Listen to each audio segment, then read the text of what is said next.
Maybe we turn it into a disruptive podcast. When you play heavy rock, I want to kill everyone around me.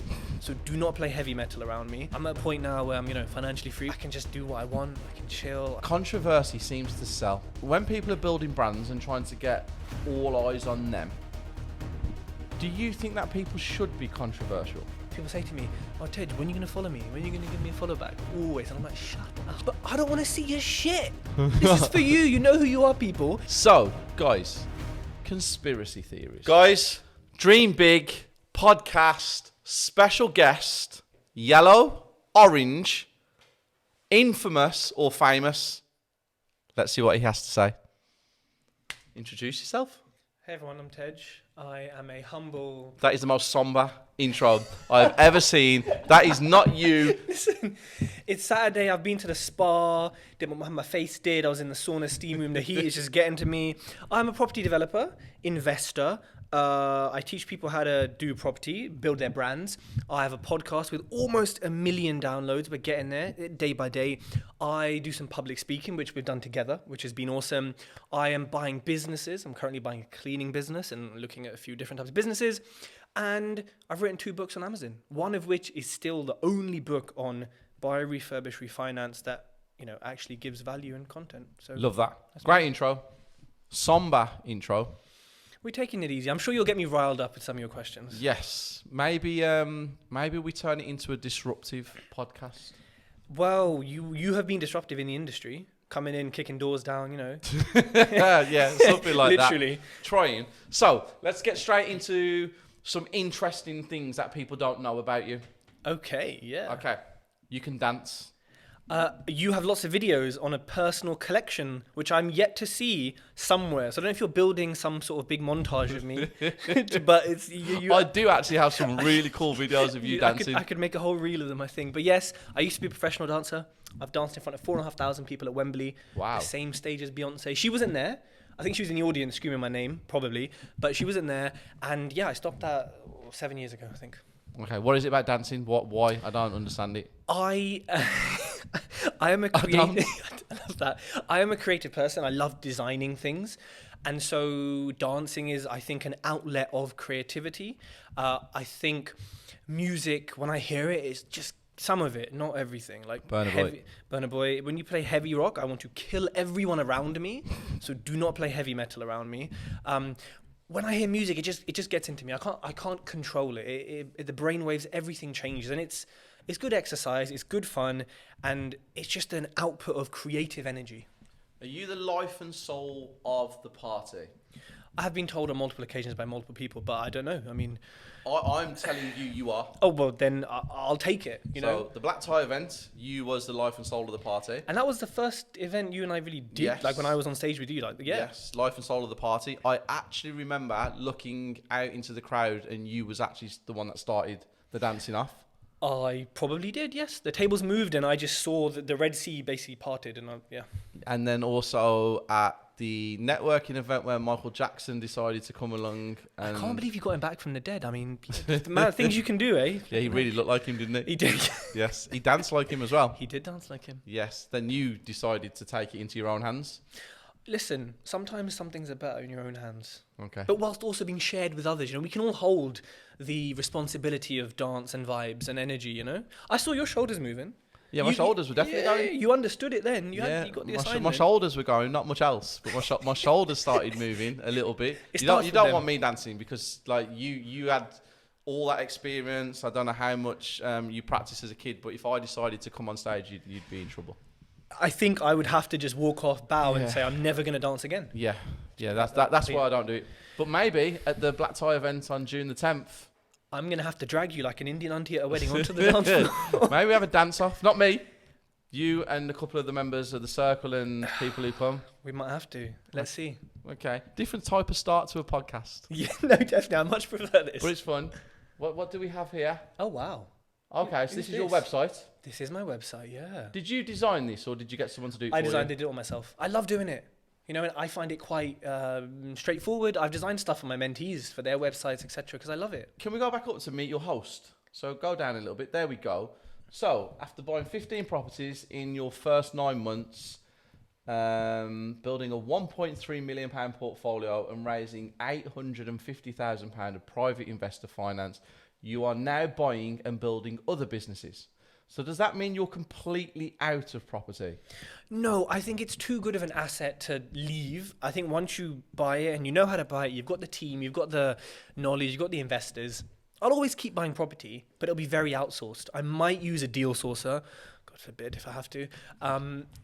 My division is probably the best ever you're going to see. Yeah, because you're going to say you're better. But you know, my expectations are quite high. Yeah. So I might, use deal sources. My builder's going to do everything. I'm going to say, here's the designs. See you in 6 months. I don't care. You discover an Anglo-Saxon body under. I don't care. Just see me. Give me the keys when it's done, and we're done. Give it to my agent. Let me know when the money. Solicitors, let me know. I'm out. You don't want hands on. No, I've done that. I've been there, done that. You do it at an incredible level. It doesn't interest me anymore. I'll buy it. It's an asset. Just like I'll keep investing in stocks and shares. But I'm not in it like I was. I did a viewing yesterday, though. Oh, okay. That's a shock, because I haven't heard you mention anything like that for a while. I literally haven't done a viewing for so long. It was 2 minutes from my house and potentially a good deal, actually. Is it the one you put on your story? Yes, it is. Yeah. I did see it. Because this agent, he valued my own house that I live in, which we've made money on, which is awesome. I've kind of been back and forth with him about a few different deals and assisted sales and things like that. So he kind of comes to me and says, I've got this weird one, have a look. I'll have a look. So you are always going to be in property, but you're not going to be doing what you did when you did that. No, because it was stress, it was headache, it was blood pressure, it was mental health. There was just so much that made it so challenging. But I'm so grateful for it, because I'm at a point now where I'm financially free, which I'm sure we'll talk about. I can just do what I want. I can chill. I don't have to worry. They're tenanted. The flips are doing what they need to do. It's just, I'm easy, Okay. You are a very relaxed person, aren't you? Yeah, I am. Very relaxed. Life's too short. Can we take a look at his Instagram, guys? Can we pull his Instagram up, please, if that's okay? Our website's quite nice. It looks really nice on this big TV. Your website is very good. But we're going on to Candid, the third photo. No, not a Candid at all. Okay. There we are at the yeah. Yes, that's pretty cool. Thaka has to log in. Oh, he's using his incognito mode. Yes. Oh, nice. We've got his password. Oh, I just can't get the stuff. You don't need to go into it. It's yes. So, do you know, you do that one where you put set my goals in 3 ways, and you give out the reels that you do where you give the information? Do you get a lot of interaction? Yes, I think the more, not controversial, but the more sort of dramatic or the more sort of shocking or interesting they get more engagement. There's one I did about HMOs, which for me was like a boring chat about why I don't invest in HMOs. I know you do, and I know you like them. That got so much engagement. I was like, what? I don't give a shit about this topic. Yeah. I just happened to be talking about it. So it's a topic that people want to know about? Yes, and I was very I don't do it. Yeah. And a lot of people are like, oh, I love it. Or like Steve said, he does it. Why don't you do it? So when there's something that's different or interesting, it tends to get more engagement. Okay. I did the cocaine one on the builders the other day. Oh. And it got a lot of interaction. It got a lot of DMs where people wanted to kill me. Oh, nice. Probably the builders that was on cocaine, because the ones that wasn't on cocaine found it hilarious. But controversy seems to sell. 100% society.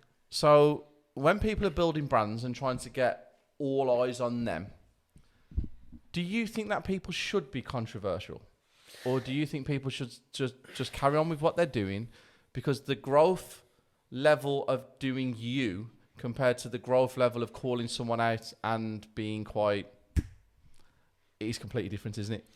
It is. I think, look, if you are that person, if you're the kind of person who is just a controversial person, you have strong opinions, they're strongly held, you like to share them, you like to argue, you like to say, nah, you're wrong, I'm right, then please do that, because that's you, right? You shouldn't hide that. If you're not that kind of person, then I don't think you should, because you're not being authentic. Now, I think you should use red colors, yellow. I think you should put words there that are gonna kind of get attention. You should use photos that are gonna get attention. The cocaine thing, you could have said, we had an issue with builders, right? And that would have got half the engagement. But you didn't. You said something about cocaine. They're both true. But we pick one that gets more engagement because unfortunately we have to.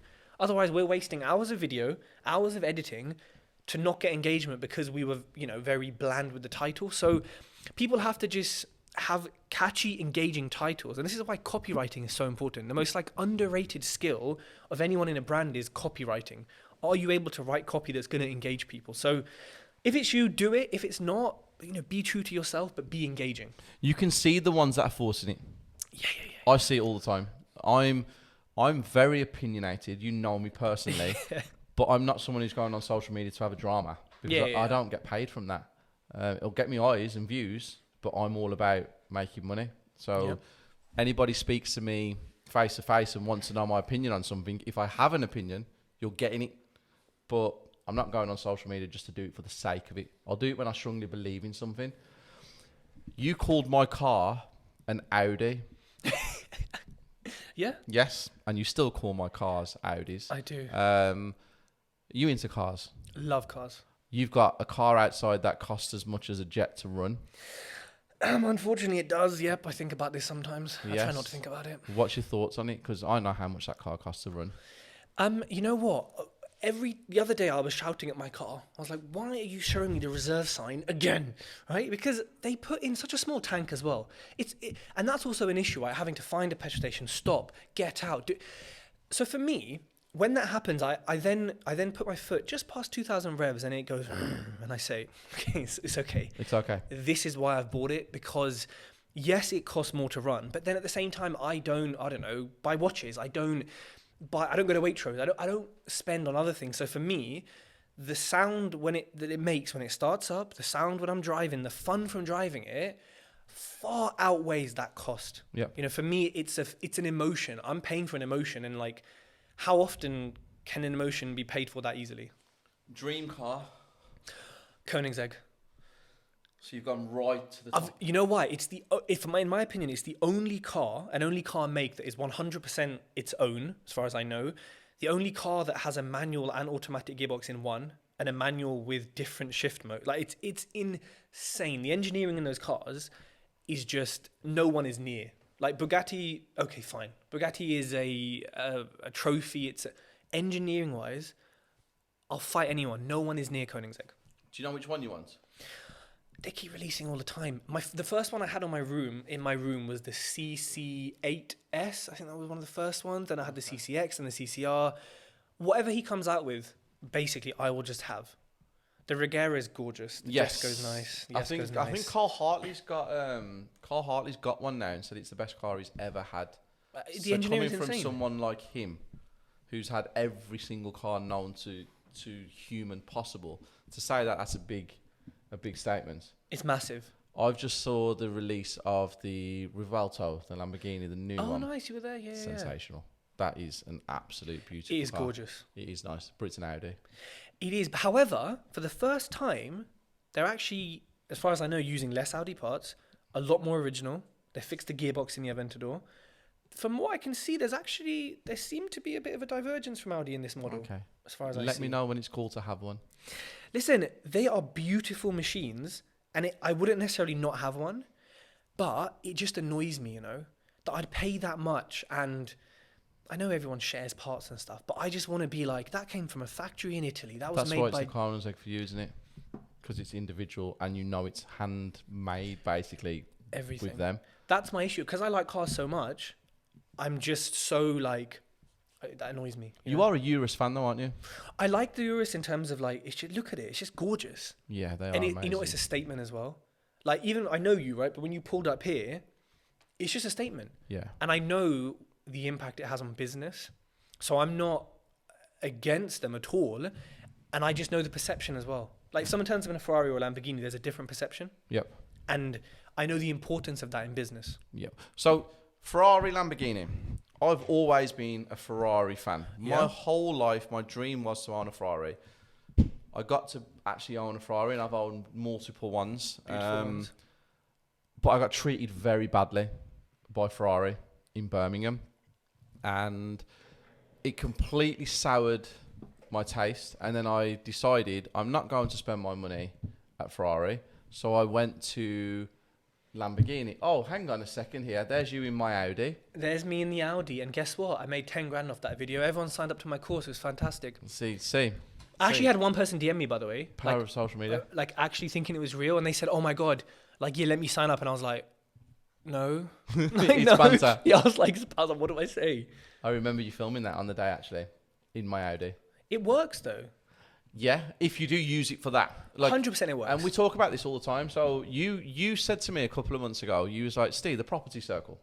I'd never see you sell the property circle. Never. But we have 1,000 members. Which is mad. And you're like, I never see you push it. And I'm like, I don't push it because if people want to join and they meet me and they understand what it is, when they ask me, I'll sell it. And then me and you had a conversation. And I was like, it'd be pretty easy for me to pull out all my cars, Easy. stand in front of them, make a cool video and say, you could be financially free in 7 days and sign up to my course. And I'll probably do £1 million a week. I've never done it. I have no intentions of ever doing it. So guys, if you ever see me doing that, call me out. Remember this podcast. Remember what I said. Hey, we got it. I'm a car guy. So I know we just pulled that up. I want to talk about what I said in a minute, but this is very, very important. Perception on social media, financial freedom. What is financial freedom to you? For me, financial freedom is two things. One half is a spreadsheet. It's maths. It's, do I have enough money to cover all my outgoings and then a little bit of spice on the side and then maybe some left? You know, do I have enough money that factually on paper, mortgage, bills, car, clothes shop, everything is covered and then I've got some extra? And does it come from multiple streams of income? For me, that's the sort of like on paper, this is a sum everyone can do, work out the maths, done. And the other half is something we spoke about in Milton Keynes, which is the mental sort of side, which is like contentment, which is, you were talking about lifestyle inflation.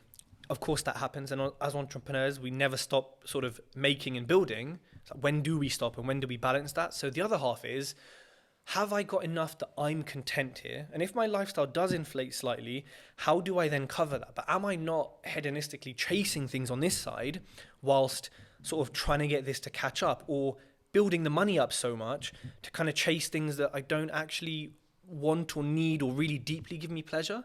So it's kind of balancing both sides, one factual and mathematical, one very perception, very what is my worldview, what's my upbringing, how do I feel about my happiness and my contentment, and what is it based on? You personally are only one of a few people that I know that are very content with life, because you are genuinely content. You're happy all the time, apart from when you're upset with people not answering court documents maybe, or perhaps, something like that, which we will touch upon later on, because that was hilarious. Did he respond to you after that, by the way? No, I'm actually getting a solicitor to just review the stuff finally, but she's on holiday this weekend, and so on Monday I'll get it reviewed and I'm sending it on. We're going to touch on that in a second. 100%. But going back to the Ferrari thing in Birmingham, and I wanted to ask you a question about Ferrari and Lamborghini. Massive Ferrari fan. And then I had a very bad experience with Ferrari in Birmingham. They were very condescending. And the manager there was just somebody who, to me, didn't understand what it meant for somebody who's dreamed about that moment for 15, 20 years and then finally got to achieve it. It was just another transaction to them. So that type of person to me shouldn't be the leader of that kind of thing, because if I was the dealer principal at Ferrari, they don't sell a lot. Right, let's be completely honest. Even if they sell 3 a month, it's not like going down to your local certain garages and you sell 100 cars a month. They do 3 or 4. So having that personal touch is not very difficult. No, not at all. But I had quite a few Ferraris, and then on my last one it didn't really work out where I was happy. So I jumped into a Lamborghini, and they've treated me absolutely fantastic. What perception do you have of a Ferrari driver and a Lamborghini driver? So for me, Ferrari, and I think it's always been the case, and when I talk to people, I think it's similar. Ferrari generally seems more classy, more understated. I think the design itself is that. Like a Lamborghini has like 100 cuts on the whole body that look incredible and aggressive and angry. Ferrari have curves and have different shapes and are a bit more svelte, and they just carry themselves. So for me, a Ferrari driver I'd probably say is older, is not interested in loud noises and gargles and burps from the exhaust and things like that. A Lamborghini driver is probably, especially nowadays, a lot younger, a lot more interested in the design, in the how it looks, the perception. And I think Lamborghini now, even though Ferraris are the same price, if not more, kind of in the same market, something about Lamborghini just carries a perception these days of just being worth more, carrying more value, being more. You see someone in Lamborghini, I think the perception is of a higher wealth level. That's how I see it nowadays. Even though some Ferraris will be more expensive and maybe carry more value and blah, blah, blah. So yeah, I think there are differing perceptions. Yeah, massive perceptions. And obviously having owned both of them, I understand how people judge you on both because I've seen it. I've been in there and I've actually experienced how I've been treated in two different cars. Quite interesting, actually. I want to do a video on the Birmingham Ferrari issue. Because you should do it in front of the dealership. I might actually, because to be fair, it wasn't good. So, but then that's the disruption side of it. But there's no excuse, like you said. It's a very expensive car by most people's standards. They don't sell much. It's really not difficult to give a personal touch. Like you're representing Ferrari. This is an Italian brand of passion and love and anger, and you turn up and you get that treatment. Like that's not on. Yeah, and that's why I think they need to start picking who is the person who is at the top, because if the person's got no passion and doesn't understand certain stories, then maybe they shouldn't be at the top of the brand. But either way, it's a whole nother video coming soon. Duna's going to work his magic. There you go, big up Duna. Big up Dunes. Going back to the court cases and the CCJs, Tej Talks, because Tej likes to talk. Is that true? Yeah, but I'm a bit like Tony Robbins. Are you playing this down? No, because my voice, I just lose my voice so easily. It's really weird. I can do 3 or 4 mentoring sessions a week, and then I'm like, no more, please leave me alone. So, yeah. Okay. So does that mean you like the sound of your own voice? No. Okay. But I listen to people and I think you have a really nice voice. You should do my podcast intro. Who has a nice voice? Oh, I don't even know their names. It's like people that I meet or hear at events. He wants to say, but he's going to get called out. I can see it in his face. I'm trying to think, who do I know who has a... You know what? No, I can't think of any of my friends who have a good voice. Is there anybody on social media whose voice you listen to and you're like, okay, and it doesn't have to be property, in general in the world, is there anyone's voice that actually makes you go, I like to listen to what you've got to say from the voice? Because I've got one. From the voice? Yeah. Mo the comedian. Okay. Yeah, he's so funny. And I remember following him back. I saw him when it was 100 people in a room. Now he's selling out the O2. And his voice is something, because he laughs at himself and his voice is so playful. And he's so good at accents and voices that when I hear him, I just want to listen. Okay, that's cool. I like Joe Rogan. Oh, okay, yeah. I think his voice is quite soothing. And I like listening to his podcast. I see that. Great at podcasts. Absolutely sensational. Yeah, of course. He's awesome. He's number one, isn't he? He's been for a long time. I think he'll always be number one. He gets the guests as well, doesn't he? Which give him that status. He's earned it. So you had an issue recently with somebody and you posted it on social media. You give them a warning beforehand to say, I will be posting you on social media. No names at the moment. Please respond to me. That one didn't respond to you. It didn't respond yet. Nope, not that time, no. Yep. And you gave multiple warnings, multiple opportunities, and then in the end, you decided, I'm just going to issue a county court judgment against you because you have not responded, even though he had people who were watching your stories who you knew were from his team. Yeah. Is that something that you feel you do because you know it gets the response you want and you really don't want to go down the CCJ route because you just want them to give you the money? And obviously, if they'd have done it, dealt with it beforehand, it wouldn't have even made social media.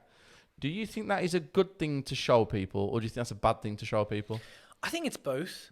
I think at the end of the day, as Rihanna said, bitch better have my money. So that's the whole time Rihanna. Wow. Okay. It's as simple as that. If you mess around in any type of way, this applies to tenants, this applies to anything. If you owe me, you owe me. And it doesn't mean that I'm holding onto it mentally. I'm sitting there at home it's compartmentalized over there. But it's good because people need to see the reality of business. It's not always everything goes well and we all get along and everything's happy and everyone pays what they're supposed to. No, there's a lot of liars and fakes and pretenders in business. And the biggest people often sort of are them as well. So it's important to show people, look, this is the reality. No one wants to take legal action. It's expensive. It's time consuming. It's just sapping your own energy. exactly. No one wants to do it. So I think it's bad in the sense that some people might say, "Oh my god, like I'm scared to do business with him." I'm like, well, maybe you fucking should. Like, if you're scared to do business with me, what's wrong with you?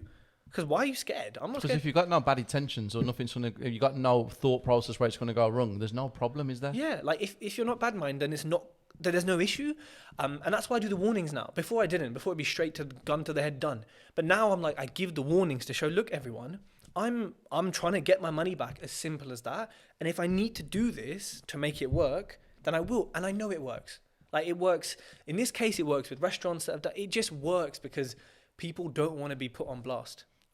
I had it the other day. I was at home last bank holiday, and I got a text message on my work phone from somebody who's messaged me previously, but was not a member of the circle, or we've never done anything. I've never met this person, don't even know who they are. And he was like, "Hi, Steve. So and so owes me some money. Have you ever had any problems with him before? I know you use him. I know he's your guy. X, Y, and Z." So I text back saying, "Where have you got the information from that he's my guy? What gives you the impression that I've worked with him before? I'm completely confused. Oh, we saw him on one of your YouTube channels in the background or something." And I was like, okay, he was at an event. Like, I'm trying to get to the bottom of where this person was. And the person was like, "Well, we just saw him on your YouTube channel and we contacted them." And I was like, "So let me clarify. He's never worked for me. I've never used him. I've only ever spoke to him 3 times in my entire life. If he's been to all of my events, that's not my thingy." And then the person texts back, "Well, because he's been on your YouTube channel, we just presumed that you're going to vouch for him." And I was like, "Okay, so what have you texted me for?" "Well, we're going to put him all over social media on Tuesday, and I'd like you to contact him to tell him." And I was like, "Unfortunately, that's not how this works. Like, I have no intentions of getting in between you and him. If you was a member of the property circle and we'd said use him, Yep. I'd be all over this instantly. You wouldn't have even had to text me. I'd have already been on 100. it." But people use it as a threat in the wrong way, and it upsets me sometimes when I see it. People deserve to go to the length you go to with the CCJs when they have had multiple occasions to respond or settle. And there's emails and calls behind this as well. I already know that because I know you. Because you're a person who's very analytical. So you will have email traces. You will keep a log of calls. Because if it does end up in court, you want to say, "Well, he had 25 occasions before I even did anything." So I understand it. I do understand it massively. And I do see the power in doing that. And when you're owed money, it is a resolve now, isn't it? Because people don't want to be called out on social media. No. But people do forget the next day. Oh, yeah, of course. Everything is shallow. Everything is like the recency effect. You're only as good as your last race. You're only as good as your last post. Like, people don't remember the bigger picture. Because, there's how many people do we follow? There's like hundreds of things that we see every single day. Like, we just won't remember it. Do you get bored of social media? Yeah, like in the sense that maybe there's not enough good content at a certain time, or like I'm like, "Oh, why do I have to record another video?" But generally, I enjoy it because it's the creativity, right? I get to create content. I may not design things as much anymore, but I'm still behind the video. I'm still sort of the CEO, I suppose, of my brand. So, and having discussions like this, which make me think about myself and my brand and things like this, I love it. So, I mean, there's pros and cons. It is a double-edged sword, a very sharp double-edged sword, but I don't get bored of it too much, to be fair. That's good. I'm a big fan of branding. I'm a big fan of building your brand. I've worked tirelessly to build mine and Isabella's brands. We go all out. We try our hardest. If we've got an idea, we will do it to the best that we physically feel is possible. You're really into branding at the moment, aren't you? Like, it's something like you messaged me the other day about maybe speaking to some of my agents and explaining branding and stuff like that. I spot people who care more about the likes and the views than they do with the money side of things. Now, I build my brand to earn money. I build my brand to get credibility. You are a brand. Genuinely, you are a brand. You're one of the guys in the industry who sticks to what you do and you push it out there. When you put that down, the ultimate brand builder, and now you're explaining, you're helping people, do you feel that you're benefiting people by giving your expertise? I know you say yes because I'm selling it, but what is it about you that separates you from other people that have built brands? Yeah, I think one of the key things is authenticity, which we speak about a lot. It's the fact that I have created a brand that's raised me money, which has therefore made me money, but also made me more than 6 figures in education. And for someone who doesn't, push it as much as I could, or who doesn't, do it on the level of certain people in the industry, when I saw that, I was like, fair enough, because the brand stuff doesn't really cost me much. It's, there's a camera, there's some editing, there's this, but really for a low cost, I'm making a return on this whilst not having to show wealth or not having to be in Dubai and pretend I'm, authentically building a brand is something that actually is so rare, especially in property, especially in business. I think that's the first and main thing. It's the fact that I can do it this way and I can show people how to do it, how to sell their course, how to, whatever it is they want to do, but without the need for, oh, here's my watch and here's my thing. So that's the first thing. I think secondly, I've done it. I've built the brand with nearly 1 million downloads on a podcast since 2018. How many people have done that in a niche? Because most of those listens are property. Got the most reviews of any property podcast. Again, for someone who has taken months off podcasting sometimes, I'm like, flipping heck, like this is decent. You touched on something that's super important to me there. And again, you know me personally. You are selling something about something you've done. And a lot of the education that you see in the world today, and not just in property, yes, because I'm not here to, I used to compare what I do. So when I started the education side of things, I was very nervous to put my name out there because I'm a property developer. That's how I make my money. You actively see it in my weeklies. I buy a lot of shit. A lot. But then I was like, well, I can give back here with the education and earn money at the same time, which is what I'm about. But I was very nervous to put my name to the education because of the reputation it actually has. And there's a lot of people out there that sell stuff and don't actually know what they're talking about. Now, I used to be very caught up with the property world on that. Now I'm seeing it in everything. Because I look a wider audience now. I don't concentrate because I don't believe now that I have to compete with anyone in the property world. That's my opinion. I don't think anyone's on my level. I don't think anyone does what I do. So I don't look at anymore. I used to. Oh my God, I was like addicted to watching other people. I can imagine. Yes, because obviously when you're building, you want to be... It's research as well. Yeah, it's very important. But after my research for 1.5 years, I've realised, there's not many people that do what I do. So I'm just going to carry on. But the authenticity side of it, how do you think it should be regulated? Now, I know that if I sell courses on BRRR, flipping, deal sourcing, project management and auction, I have years and years and years of experience in all of them. I don't do rent to rent. I don't do service accommodation. Someone phoned me up tomorrow, the government, and said, Steve, to sell that course, you've got to take an exam. I'll be like, yeah, book me in. I'll be there in an hour. In my opinion, because I should know what I'm talking about, so I should be able to pass an exam. What do you think we could do to regulate this? I don't think we can, because the people who regulate it are going to come with their own biases. It's like AI. Okay, AI is meant to be this computer that's not biased. Who's writing AI? 21-year-old American college grads from Google. So what about their life biases? AI is not neutral, it's biased. So therefore, so is education. If we bring together the 6 top people in property, 2 of them are probably lying, right? If we try and regulate it, we're going to say, well, based on our standards or based on these minimum standards, you shouldn't be selling it. Here's a rubber stamp. And I think a bunch of guys tried to do that and, well, no one has heard about them or knows what's going on. I just think it's too difficult to regulate it because of bias and because of subjectivity. And I mean, look, we can give advice and we can say, oh, someone should have at least a year or 2 in this. They should have gone through in SA. They should have gone through winter and summer. In flips, they should have done a project with an extension. They should have put some steals in, party wall agreements before you teach.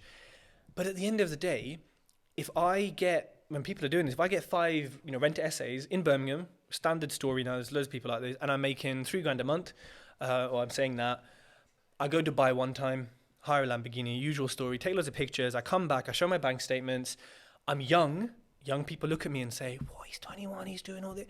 I'm selling. Are you going to stop me? Hell no. I just think it can't be regulated. Okay. I'm kind of in agreement. I would love to be able to stop, because the thing that upsets me is people lose a lot of money. Yep. It's bad money. It's good money after bad education, and it's very sad, and I don't think it can be stopped.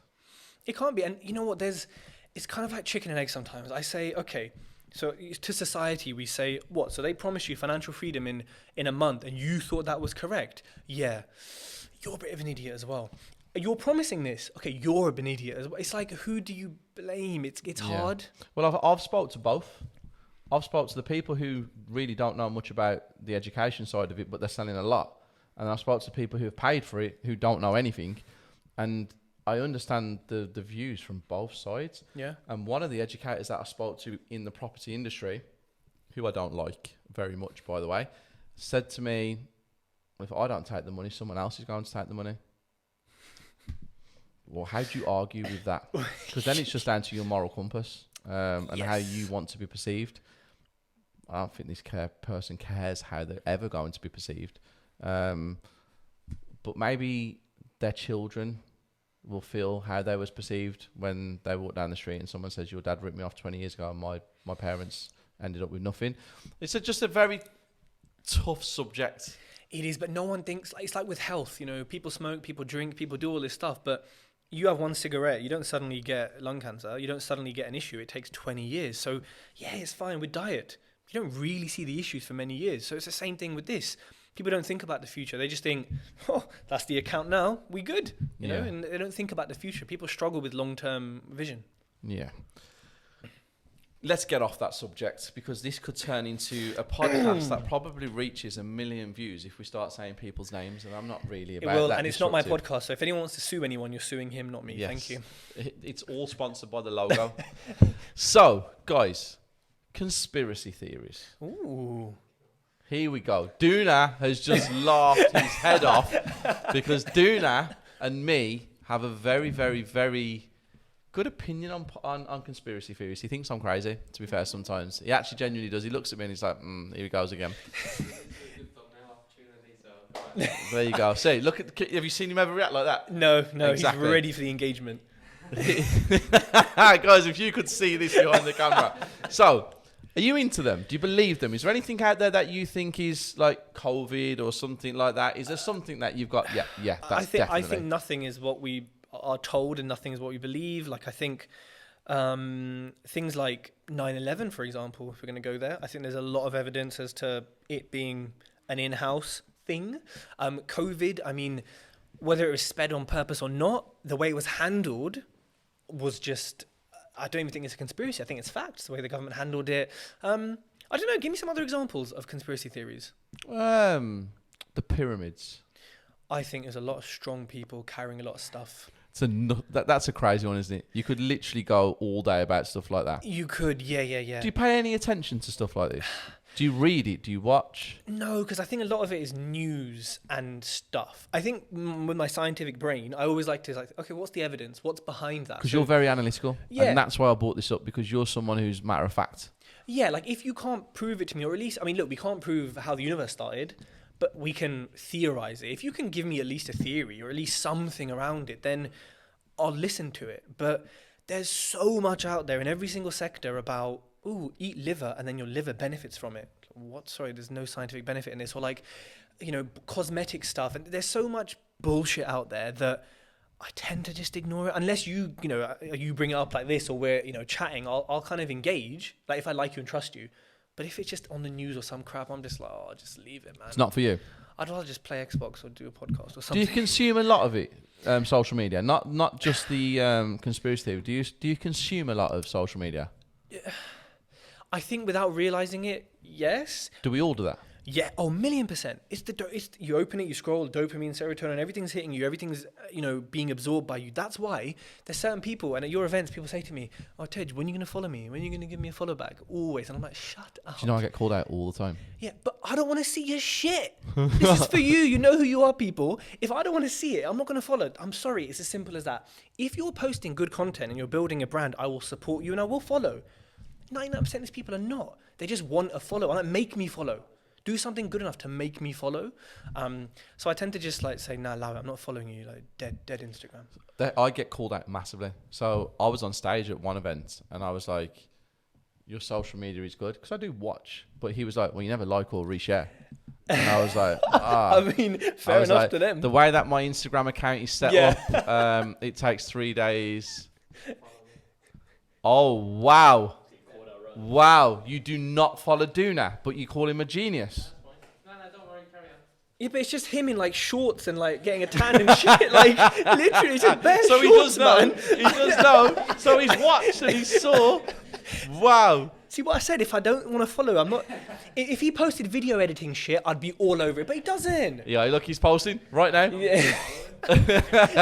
Yeah, but I got called out and I would have loved to have seen your face. yeah, I was just literally like I said, I was like the way my Instagram account's set up, it's like 3 days for me to reach it, and then by the time it comes back around, it's another one to come, and I made it up on the spot there Very and then. good, very but he good. did call me out on stage in front of 250 people. Did you enjoy that? No, because it was it made me realise that I need to interact a little bit more. You do interact more because you never used to like and comment on my stuff. Don't you start calling me out. But I have now. No, you do, I've yeah. openly taken it on my own responsibilities now to like, and okay. I fuck with this one. Okay. Oh, so you are. So there is something. No, because the Red Hot Chili Pepper video as well. They did on this as well. Yeah. I can see America doing this. America's just America. Can you pull up the picture of the actual the spacecraft that they actually landed on the moon with, TT? Guys, so just to let you all know, TT, the guy that makes everything happen, the guy that literally speaks to me like he's my wife, bosses me about. He's the guy that's making all of this happen. So it's the fourth one along, TT. So yeah. So I think that's it. No. Yeah, go back, TT, please. There is. Oh, is that it? So just put if you just put in Google, please, the spacecraft of the moon landing. Guys, tell me if this thing landed. Comment below and tell me whether you believe this thing landed on the moon. Tej, give me your thought process on this. Do you genuinely believe that this thing here, that's what they flew to space, landed on the moon, in that, got out, put an American flag in the moon? What's your thought process on that? Because you said you fuck with this one. You know what?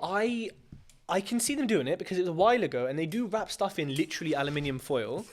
So I get it looks a bit weird, but I do get space materials and stuff like that. However, you look at it with pure logic and you think, really? Like, it's a very... Yes. Yeah. This is why I fuck with it, because I'm like, and why was there wind on the moon? You know, the flag was waving. Apparently they said that's some gravitational shit, but the flag would surely just drop or be up, or like, there's no wind on the moon, is there? Is there wind on the moon? There's no atmosphere. Apparently there's not. Apparently. So I watch a lot of stuff to do with Joe Rogan because he's my favourite, and he has a lot of guests on from certain things. And he played this video once, and it was Hillary Clinton, Bill Clinton, I think Bill Gates, and Barack Obama, and it was like segments from 4 interviews they did, and they all mention breaking the glass ceiling around the Earth, and it sounded like that once you go to a certain level, you can't get through. And he was explaining it, and he was like, there is something around the Earth that is like a thing that you can't get through. And when he played it, and there was someone on there talking about it, I was like, wow. That makes sense. How do satellites and rockets, everything get up there I now? think it's way higher than that. I think it's way higher than that in what they was talking about. So when I talk about conspiracy theory, I'm not a lunatic that will openly If go... you say so, yeah. Yeah, I'm not. Then Duna's laughing over there. So I'm not an absolute lunatic, but I am... Diana's death was 100% faked. You know who did it. Today's the day. You know who did it. I was going to say, guys, leave me out of it. But talking about the royal family... Oh, dear. Today is the day, isn't it? I don't know. They put a hat on his head or something. It didn't even fit. It must have been made in England then. So you are definitely Not. Are you? Okay, I'm just gonna ask the question. Are you a fan of the Royals? No. And is there a reason? And there's nothing wrong with not being a fan of the Royals. No, I'm so unbothered. Like, today is the King's coronation. I haven't seen anything. Obviously, I've heard it because it's all over the news. I haven't watched it. Am I bothered about him being the king? No. Am I unbothered about him being the king? No. Am I upset he's the king? No. It's part and parcel of life, and I pay no attention. That's my thing. But what is it about the royal family that's not for you? I think the real history of Britain is something that a lot of people don't understand and won't understand. And there are a lot of books, there's a lot of real history written that doesn't get taught and won't ever be taught because it paints Britain in the picture of what Britain was and is still in some senses of colonialism, of empire, of pillaging, of raping, of murder, of taking things they shouldn't, i.e. the Queen. She had a diamond in her crown and it was called the Koh-i-Noor diamond. I know all about it. Does that sound like English to you? Nope. Nope. We'll tell the story so the viewers understand. So the Koh-i-Noor diamond, it's got an incredible story, but it was taken from India, right? Koh-i-Noor means, I think, all eternal or all lasting light. And for some reason, it's in the English Queen's crown. Amongst many things that were taken from India, from Africa, from all these different countries during the era of colonialism. And during slavery, which England was a part of. The whole royal family is still based on this fetish almost of like colonialism and empire and ruling and taking things that aren't theirs. And the fact we still have it, it's good for tourism, as far as I know, brings in some money, stuff like that.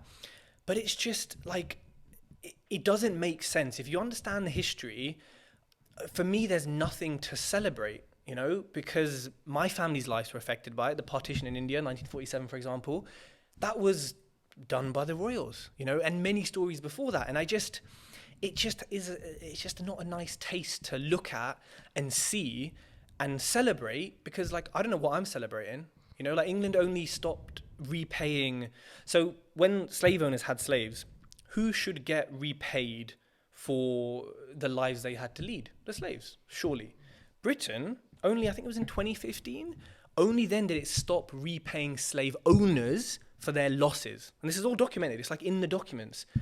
I just think 2015, you lot were still paying slave owners because of the loss. And this is all empire and royal and colonialism. So there's so much in it. And Empire Land is a really, really good book people should read. But I just see no benefit to it. You know, I know this is not my country. I don't give a shit. Like, do what you want. It doesn't bother me on a day-to-day. But when people celebrate it, I think, do you know where the money's come from for this? Do you know where his property empire's come from? Do you know where? Do you think that's just basically because they don't want to and it's not taught in schools and nobody wants to do the research and you just put up with the royal family or the rulers? Absolutely. It's media, isn't it? It's like in school you learn what you're told, that, oh, England had a great role in abolishing slavery. Yeah, but who was part of it for how many years? Who was enjoying it for how many years? Who almost just till recently was living off the benefits? So it's like, you're taught what you're told. And if you were the ruler of a country, would you want to talk about the bad shit you did? No. Sweep under the rug and say, great country, fly the flag, do this. And it's not just England. It's like so many countries, America's even worse, like so many countries all over the world do this. They teach what they want to teach. They tell you what they want to tell you, because who wants to talk about that stuff? Do you think the royal family are actually gaining more negative press than they are positive press, or do you think that's not? It was on TV at the gym this morning, and I looked up and saw the crowds and thought, it's not what it used to be. It's not what it used to be, but also it's still absolutely packed. Oh, okay. People, I haven't seen it. Yeah, like it was packed. People are talking, all the celebs are, everyone's there showing face, doing their thing. It's still a thing, people are celebrating it. You see the flags and the bunting, and where I live, they're having a street party. Thank God I'm here, not on my street, to see all that. Like, it's not what it used to be. There is definitely more negativity, and I think more people kind of waking up to like, wait, why have we got this again? Because like the Prime Minister does stuff, like they're just sort of there. But it is culturally in this country, it's a strong thing. King in his castle or whatever they say. So yeah, I don't know. The one thing I did see, not today, from the build up to this, is Prince Harry's role in this. So his father is becoming the king of a country after, I don't even know, does anyone know how old? He's 70? 70 years, his dad is now becoming the king because obviously his mom passed away. and Harry apparently is on the third row. Oh. They didn't know that whether he was coming or not. And from all what I'm seeing, apparently he's going to stay just to see it. And then he's not even going for food with them. He's getting on a plane straight back to America. I'd have a bit of free food, to be fair. When we say food, me and you were talking about going for like a curry or a they're having like coronation chicken and some no spaghetti flavor. bolognese or something. They're going for a meal. Do you have you seen anything with this Harry thing or anything with him and his wife? Is there any opinion you have on that? Yeah, I think the way they were treated by the royal family. Harry's the one with ginger hair, isn't he? Yeah. Actual hair. Harry's the one that seems to have Harry and Meghan. a personality. Yes. The way they were treated by the royal family, various documents that were released, various things. And look, it's all speculation. It's all, they said this, they said this. None of it's really a surprise, given the history of the royal family and like I said, empire. It's not a surprise. And actually, some things are so explicit and people refuse to see it. For example, the Daily Mail, right? The most scummy newspaper there is. People have done this, and you can like go and find it on Instagram, whatever. They'll literally have one headline for his brother, William, and whatever her face, Kate. And it will be, Kate, beautiful mother of child, all this stuff. And it will have a totally racially inspired or racist undertone or overtone about Harry and Meghan. And it will almost be the same thing. Meghan leaves child at home for 2 seconds. Whereas if Kate does it, then it's, she let the child breathe for 2 seconds. How wonderful. And like there's been like 10 plus headlines of almost the same thing painted like explicitly different words about each couple. And there's one difference in each couple. So people need to go figure, like it's explicit how it's done. Do you like Harry? From what you've seen or anything? I mean, if I had to pick one of them, it would be him. It would be him. Okay. Because like you said, there seems to be a personality. Yes, he did a Netflix documentary, the Oprah stuff, made money, whatever. But out of all of them, he seems the one who seems to be in a bit more in 2023, whereas the rest of them maybe a bit in the past. And yeah. I could chat to him. I feel like if I was with Charles or Henry or whatever their fucking names are, I'd just be like, "You right, boss? Yeah." Podcast with Harry. Listen, it'll get me views. Be pretty cool. It would. Who's your dream podcast guest? Oh, this Birmingham property guy. What's his name? Yeah, that I'll do that for you. That's no problem whatsoever. Who is your dream? Like, if you could pick one person ever, dead or alive. I would love to get on. Okay, who's had a real impact in? I don't know. I think along the lines of, for me, it'd be someone who's had an impact in the world in more ways than one. It would be someone who would share their opinions openly and not hide them. There's not many of them. There's not many of them. I think they probably existed more before social media, maybe. I can't actually think of a single person. I can't think of someone. Really? Yeah, like, you know what it is? Because there's so many people that you could put. I think there are so many that I couldn't pick one, but also because I don't really listen to many podcasts. I probably listen to like 2 or 3, and that's kind of it. More for the guests who come on. What type of podcast would you listen to? So, like, I know property is our thing, and this Dream Big podcast is actually expanding outside of the property world as well. Yeah. It's mainly going to be property people, but I want to understand other things that they do and other interests that they have. What podcast, like, what do you interest? If you're driving down the motorway to see me today and you put a podcast on, what do you want to listen about? What topics? I want to listen to entrepreneurship, business, health and fitness, science when it comes to nutrition, or even like physiology, like joint health, things like that. I would listen to some philosophy, like Stoicism by like Ryan Holiday. For me, the main thing is I want it to be, people's stories are really interesting and their lives are really interesting, but I kind of like when podcasts are very practical, i.e., here's 10 steps to do this. Here's how I did this, not listen to my convoluted life story and pick out learnings. I do like that sometimes, but for me, I'm like, right, I've got 20 minutes, just give me the source. So you want as much information in that 20 minutes, that's straight to the point. Okay, because some people love the other side of it. Like you said, they like the conversation, they like to understand people. So I get the both sides. I'm very much about what I want to listen to at the time. And I just like to put something on that, depending on what mood I'm in, where I'm traveling to and how long I've got, that's me. I have no real...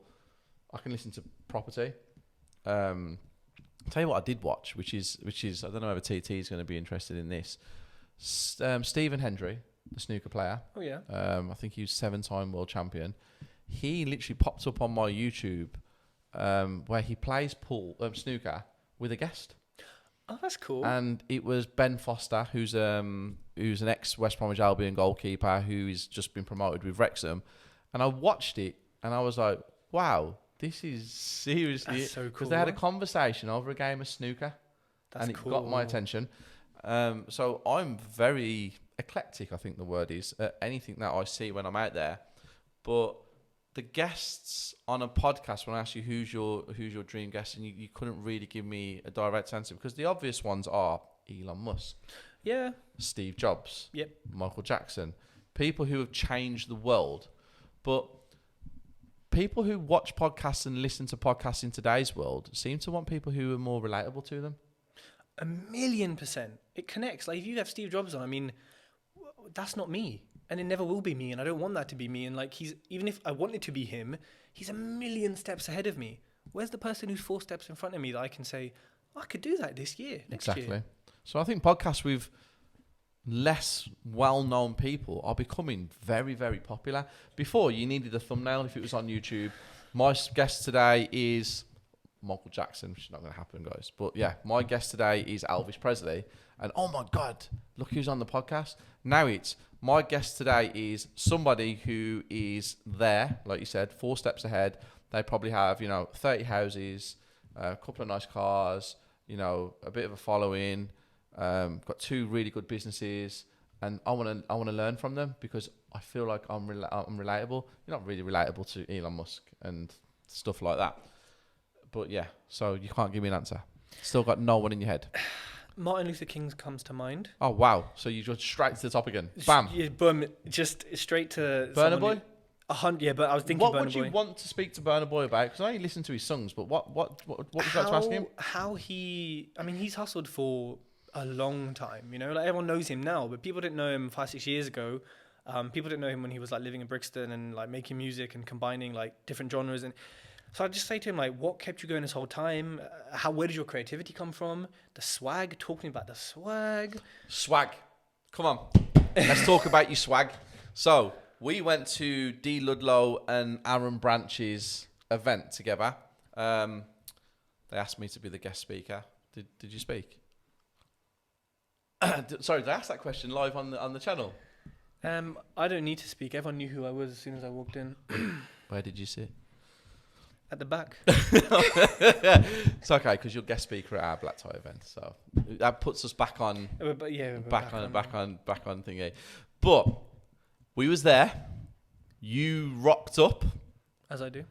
What would you actually call them things that covered your legs? You know what? They're not flares because they didn't go out. They were baggy, kind of like Soul Train.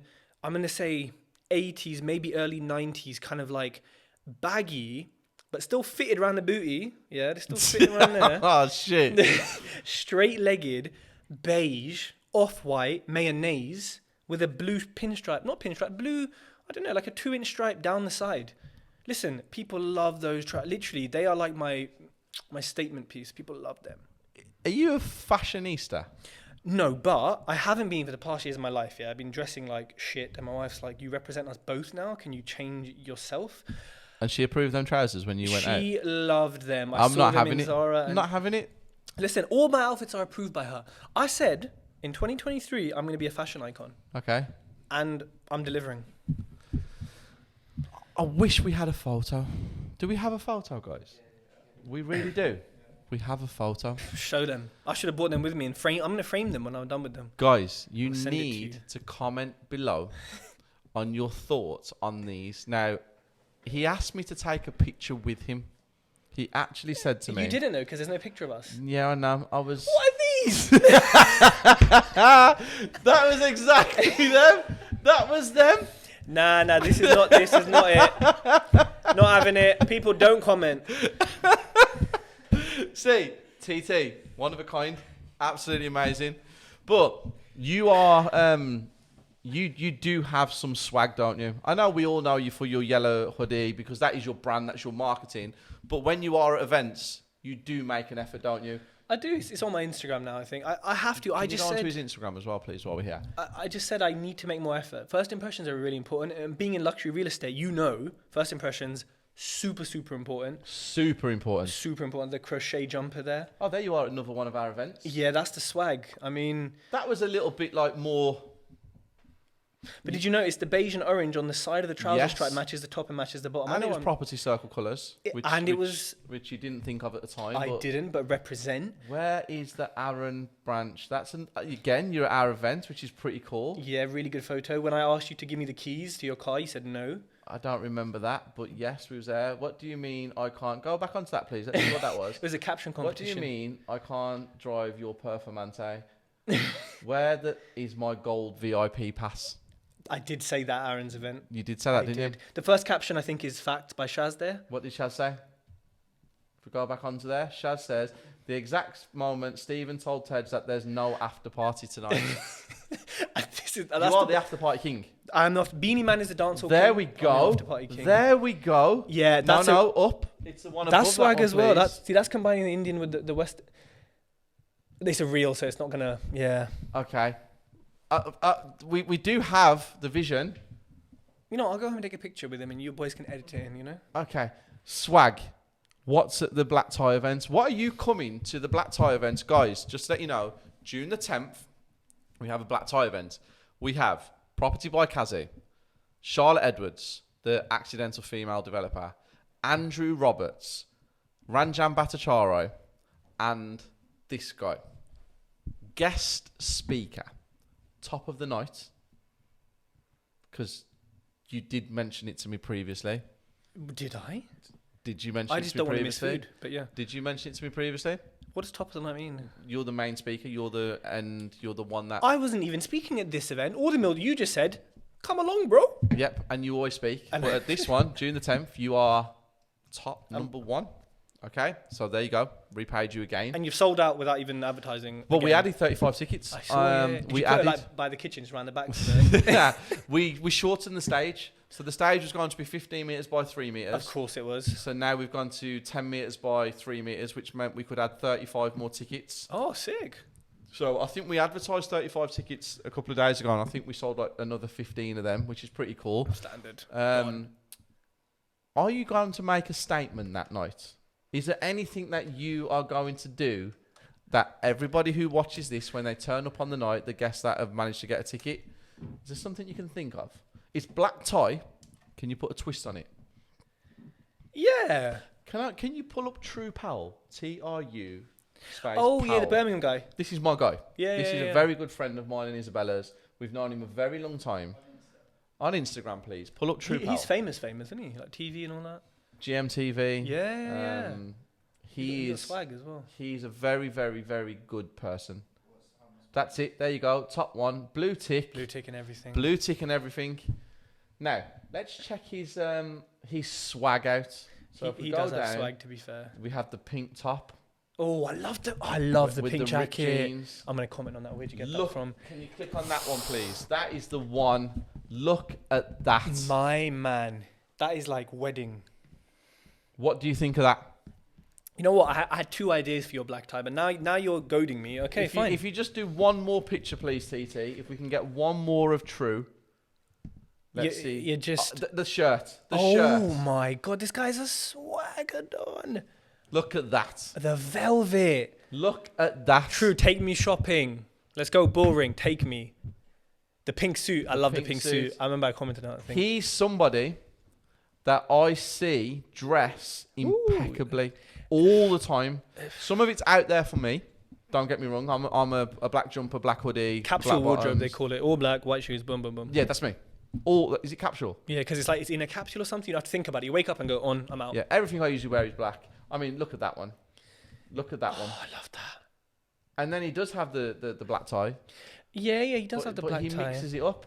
So do you think that you could? Oh, that's you. That is. That is you.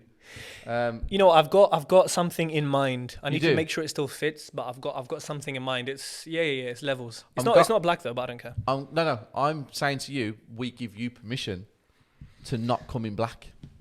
Okay. I've got one or two ideas. If not, then I'm gonna have to see my boys and get something custom made. Do you accept that challenge? I accept the challenge. Done. And you've said that on the channel? I've said it. Okay. Guys, Tej is going to be the centre of attention on the night of June the 10th. I'm an introvert though. I just like to sit in the corner and stuff. So yeah, people just talk to me if you see me looking shy. The amount of times I've tried to find a yellow suit, the amount of times, and I can't find one. I think you could pull that off. I could. I've been to ASOS, Boohoo, Zara, no one has it. I don't know about the green face, but I think you have got that in your locker. 100. Listen, anyone watching this, if you have a tailoring company, sort me out. Just yellow suit. Come sort me out, please. I'm excited because I know you will stand on June the 10th. I might not wear black either.